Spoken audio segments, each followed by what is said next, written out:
We're here to help you navigate through the language learning website. As you know, many of our students come to us learning a second and third language, as you can see from the map, from around the world. Many kids come from around the world, so it's a very big issue that we're all facing today. And being in California, we have such a multicultural, multi-diverse setting with many students learning English as their second language. So we hope this is helpful to you.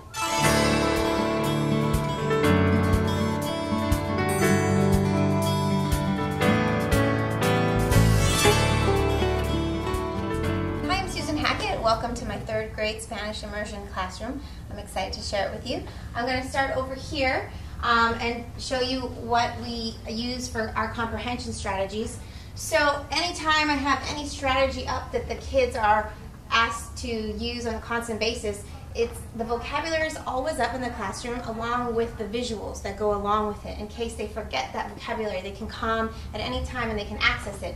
So for example, prediciendo, predicting, it says exactly right here, there's a hand holding like a magic ball, you just tell the future. So making a prediction, visualizing while they're reading, and then relacionar, to relate something they already know with something else. So we have the chain here.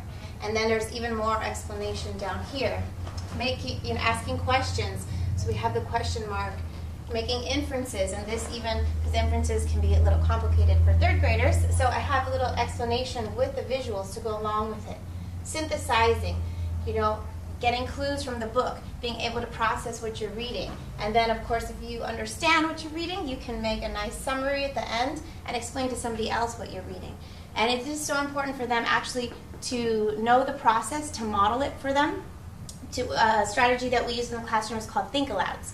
So while I'm reading to the students, I'm thinking aloud what my predictions or questions that I'm asking myself. So I give that model to them so that when they're reading independently, they can also do the think aloud on the Post-its. So they all have Post-its while they're reading, and here they are writing about what they read, and they're talking about the genre that the book is and how many stars they give it, what they learned, what they are asking themselves while they're reading, and then all the predictions that they're making while they're making those predictions. So this is up all year long, because this is something that in third grade is something they have to do for comprehension strategies. So always remember to use visuals as you can, especially for those who direct your attention to the library over here. So we have, since it is immersion, we have, of course, the English dictionaries. Let me pull one out for you. So just your basic dictionary, so that they start to feel empowered in their learning when they're learning new vocabulary in English or in Spanish.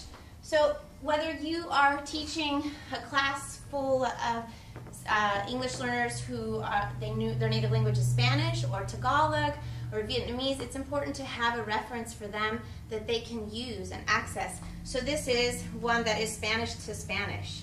So Diccionario de Primaria de la Lengua Española. So the students know, okay, if I'm looking at Spanish to Spanish, this is for me.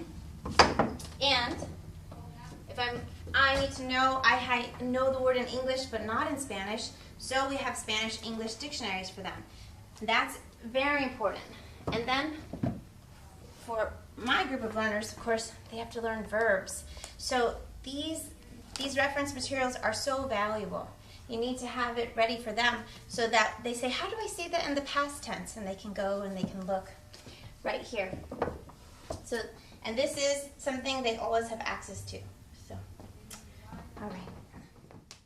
So there are many strategies that you're already using in your own classroom, I know, like the KWL chart.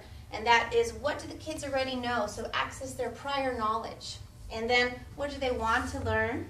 And then what did they learn at the end? So this one I just have the what did we know and what did we learn.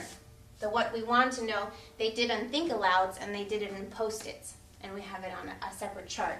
So use the strategies that you know, and you can use it with your language learners. It's something very powerful. And I keep it up until this thematic unit is over. And thematic teaching is probably the best way for kids who are trying to access a new language to really have a great construct of the concepts and the curriculum. So, for example, we're learning about government. So while we're learning about government, this is always up. So they can say, oh yeah, some of my classmates, they know that in government they make laws and that there's a president and a vice president. So this is something that is ongoing. And then going on to the next thing. So language learners it's really all of us. We're language learners, learning English, learning another language.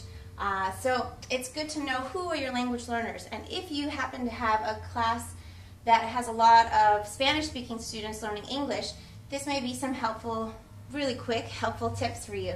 So the first thing is that oftentimes in Spanish, the S and C are not written together. So, for example, we have school, and the way it's said in Spanish is escuela. And you'll see here that there's a vowel in front of the S, and that's generally the way that it's written in Spanish. So a common mistake a lot of your English learners might make is they'll say eschool, estar. And so you really need to give them that explicit instruction that say, oh, I hear that E. We're going to take the E off. And in English, we just start with that S sound, so school. So that way, they understand that. So they're using but the good thing is they're using their language knowledge, what they know, to learn English. So the second point here is that in English and Spanish, there is a difference as far as the placement of the adjective and the noun. So that's why oftentimes you might hear students say the cat black. And it's the black cat, as we know, the adjective comes first before the noun, but in Spanish it's not that way. So that is why they make that mistake. El gato negro, here's the gato is the cat, it's a noun, and then here we have the color black afterward. So knowing that of your students, you can help teach them a little bit better. Say, oh yeah, I know that in Spanish it's opposite, but in English we put the adjective first and then the noun. That will really help them to give them that explicit instruction. And another one is that in English, he goes to school is said in Spanish, él va a la escuela. In Spanish, there's almost always an article in front of the noun. So if it's a gender, so masculine or feminine. There are some words that are unisex, but most are masculine or feminine.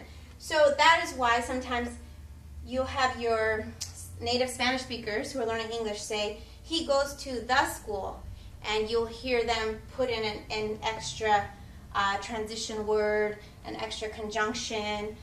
So just know that about your students, and they're using their language that they know.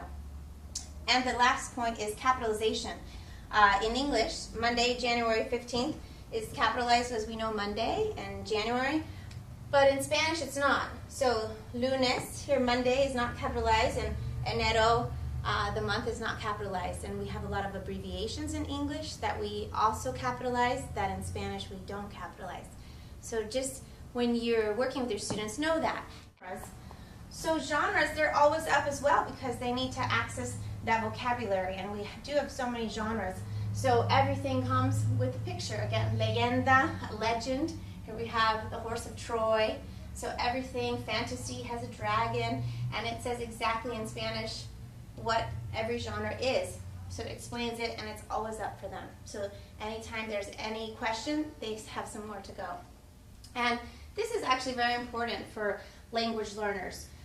You have to really know your students, your group of students, since we have majority here learning Spanish as their second language.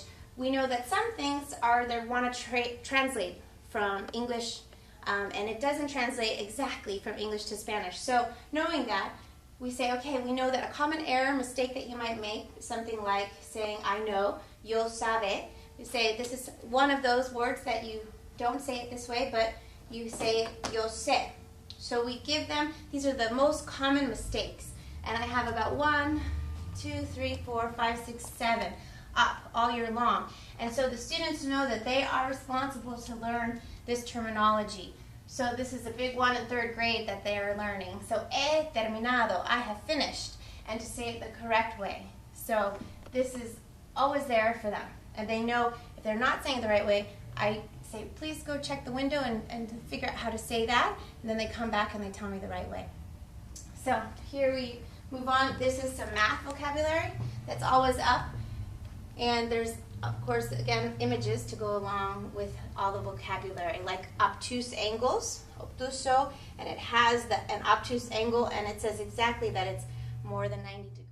Tricks, like knowing about cognates. So cognates are words that are the same in English and in Spanish, and they have the same meaning, like color and color. It's pronounced differently. So let them know, even if you don't speak Spanish, it's okay. Let them know there are a lot of similar words in English and Spanish. Use your Spanish to learn some of these English words. And you should also know, though, I'm not going to say that without letting you know that there's false cognates as well. And of course, the most famous false cognate is embarrassed and embarazada. So those mean not the same thing at all. So embarrassed, of course you know the meaning of embarrassed, and then embarazada is to be pregnant.